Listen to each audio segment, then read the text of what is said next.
who continue to pour doubts as to the seriousness of our situation, I urge you to continue as members of the Fourth Estate. I urge you to continue to educate and affirm that this situation is real. It cannot be unreal in Kenya when it is real in China, it is real in the United States, in Spain, in Italy, and we think that in Kenya it is something to joke around with. It is not. It is not. And sometimes one is baffled by some of the reaction that we are getting. Please, let's take this matter seriously.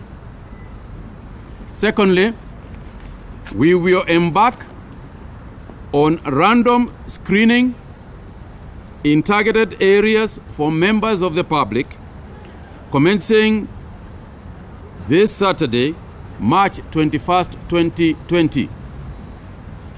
The exercise, to be coordinated by the Ministry of Health, will also involve other stakeholders, such as the Red Cross and security personnel, among others. Thirdly, we are structuring the team that is dealing with combating this virus. The Public Service Commission has today approved the remaining Ebola champions who have now been incorporated to assist in the COVID-19 response interventions. Our public health team has also embarked on disinfection of various premises and locations in the Nairobi city. We are liaising with county governments to escalate the same in the rest of the country. At the same time, I'm appealing to Kenyans who have been advised to work from home by their respective institutions to do exactly that. This is not a holiday season. It is time to fight a deadly virus.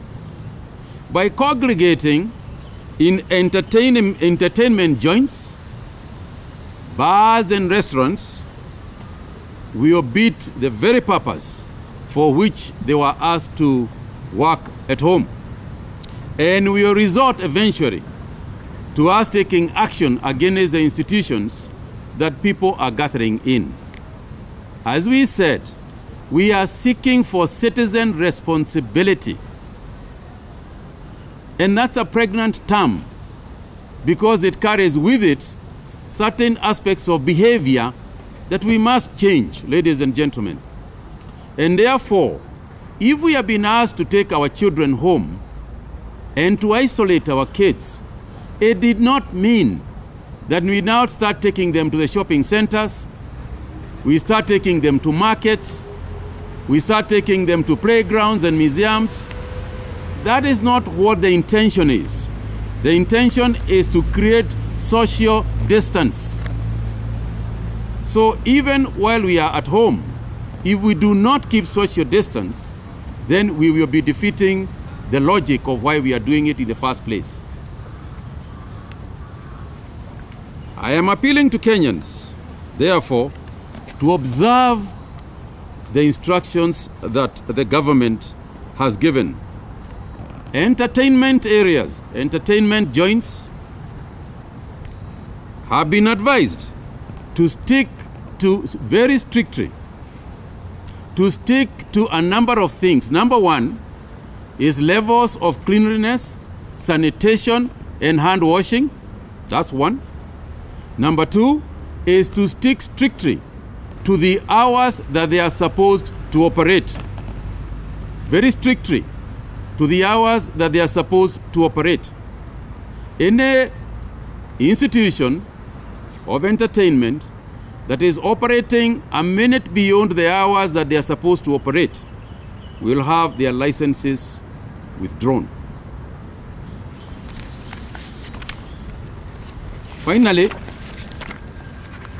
I want to appeal to members of the public to desist, and I have said this almost in every meeting that we have had, almost in every press conference, we have appealed to people to desist from any form of misinformation.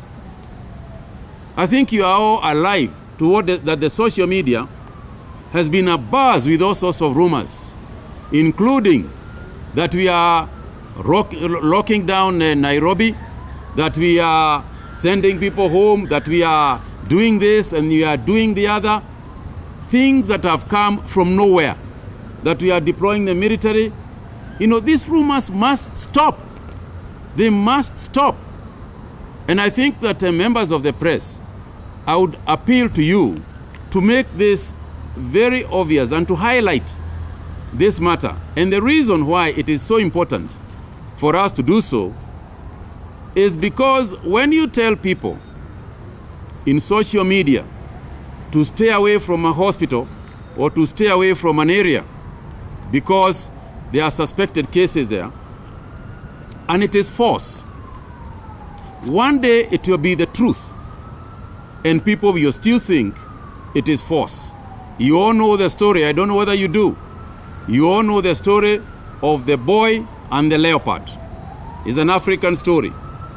This is what is happening today. We have got people who are spreading malicious rumors, falsehood within the internet, and I'm appealing to them to stop. But because we are aware that empty appeals will not work, we will proceed to arrest a number of them just to prove our point. And of course, since they will have something to report regarding coronavirus, we'll oblige them by taking them to Bagathi, where they can report the matter, because, you know, that's where the issues of coronavirus can be handled. So we'll pay, they can go and visit and give their reports there. I still want to appeal to Kenyans for them to remain calm and not to cause panic. In fact, it is persons in the social media who are causing concern and panic among citizens. And to say this, as long as we do what we are saying, if we are disciplined enough to follow what the government is saying, then we will contain this transmission. That is what has happened to the countries that have contained it. They have behaved very responsibly, and they have managed to avoid situations that could have been catastrophic. This is a challenge we have. We have no doubt that if we behave well, we will avoid the kind of scenarios that we are seeing in other countries. But if we do not adhere, and if we do not follow what the government is appealing to do, I can also tell you that the results will also show. Actions in this case, behavior in this case, has its consequences.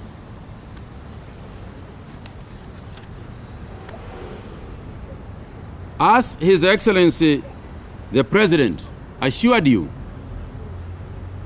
on the day that he spoke to the nation, we have been faced with many a crisis before. And even this one, we will face in a similar format, with fortitude, with calmness, with unity, with cooperation. I want to thank all those who are taking their own initiatives to ensure that we are all involved in the fight against this disease and this virus. The business community, the non-governmental organizations, you members of the press, I want to state that we are very grateful to all those who are coming out to support our cause. I want to take this opportunity to appeal to members of the public to utilize the free number that we have said, and it is working. You can call the number And when you are reporting a case, this is the number to call, and we are urging people to call them instead of calling individuals within the Ministry of Health. I want to stop there and take one or two questions, and this. One question.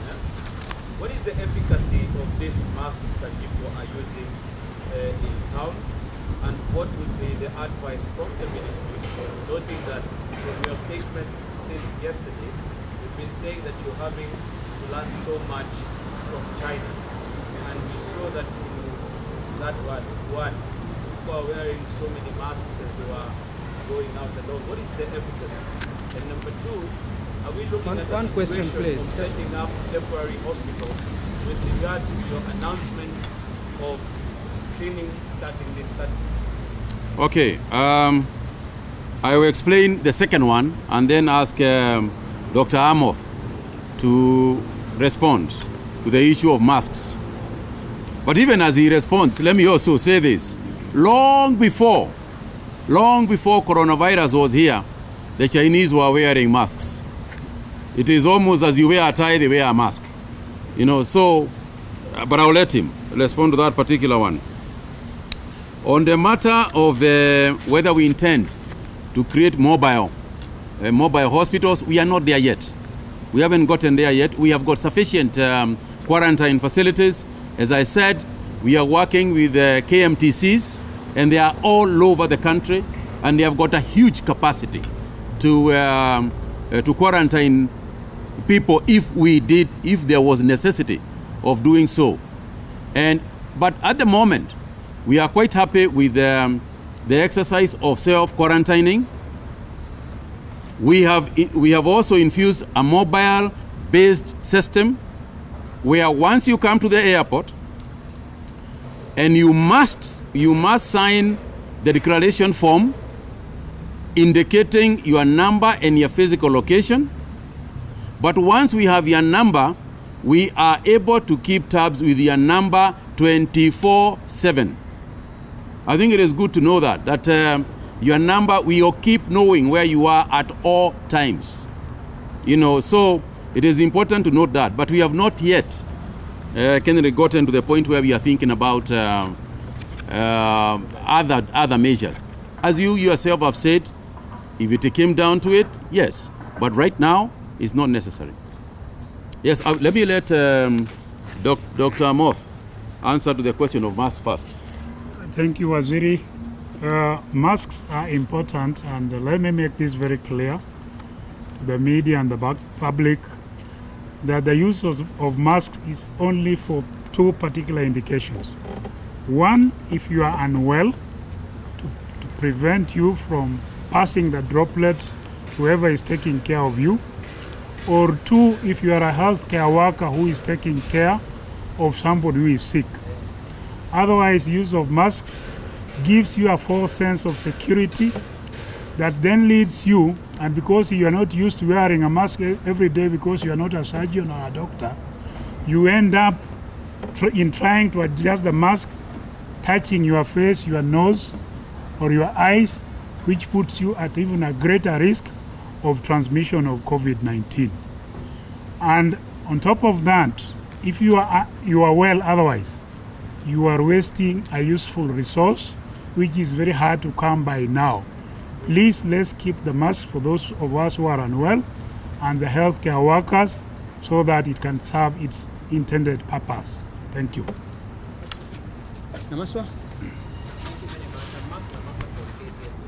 Our investigative team was following up on a tip about a Kenyan who supposedly came from Lisbon, went to Serena and refused to self-quarantine, and police had been called to intervene.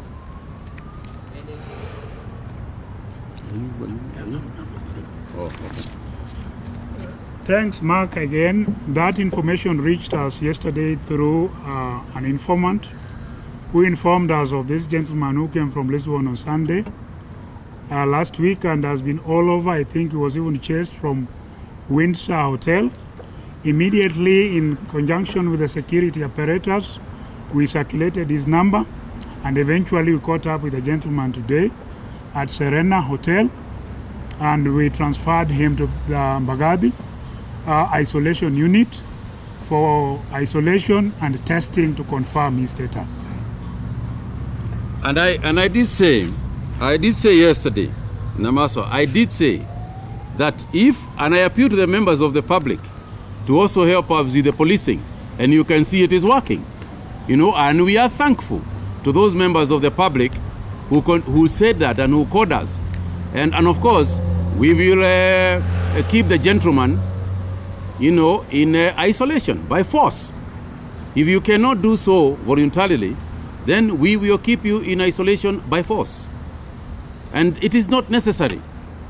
It is very irresponsible for a person to know that they could have been exposed, and then they start going around dancing clubs. Honestly, and that's why we are telling members of the public, let us not accept. Having said that, I also want to say that you should not take the law into your own hands. If you are not a policeman, if you are not a health official, do not take the law in your own hands. I have warned before against profiling and xenophobia. And we have heard of a situation in Kwale, of a situation in Kwale, where people even beat up somebody just thinking that they might have a coronavirus, not knowing that those who are beating the gentleman up might be the ones themselves with the virus. Because unless and until you have been tested, nobody knows whether you have it or you don't. So it is very unfair. It is not right for anybody to be treated as such. So let's balance it. If you are supposed to quarantine yourself, quarantine yourself. If you leave your quarantine facilities, we will know, especially going forward. We will know.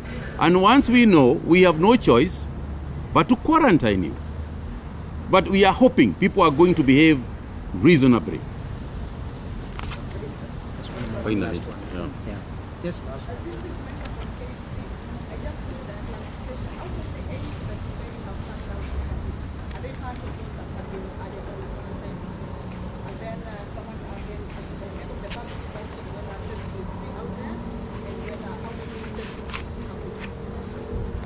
Okay, as far as the testing kits are concerned, we continue to buy as necessary.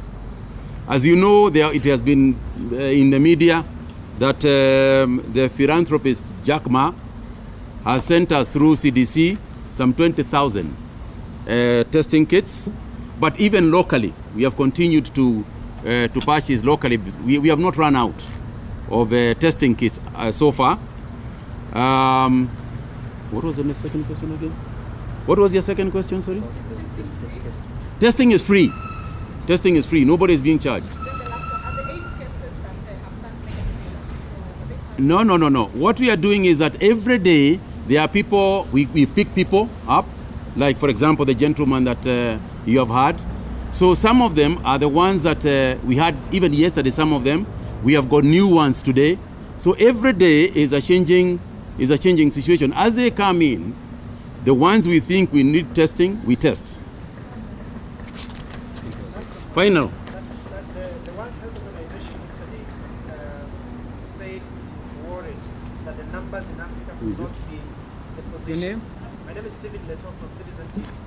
The World Health Organization yesterday questioned the number of positive cases in Africa, saying they could not be the true reflection of the testing capacity. Should Kenyans worry about the numbers that Waziri you are giving? I don't think so. Not for Kenya. I can't speak for other countries. But I can tell you that for Kenya, we are confident about what we are talking about. Also, we must stop looking down upon ourselves. We cannot be we cannot be called banana republics 50 years ago and still continue to be called banana republics. They used to say we are going to be overwhelmed by the circumstances we are going to face. Maybe, God is our protector. Maybe not. But it is also good to acknowledge that even the so-called able people are also totally overwhelmed. All right? So let's not always believe in what somebody out there. They have got a very dismissive attitude about what we are able to do. So let's not look down upon ourselves. Let's behave. If we behave, we will prove them wrong. Thank you.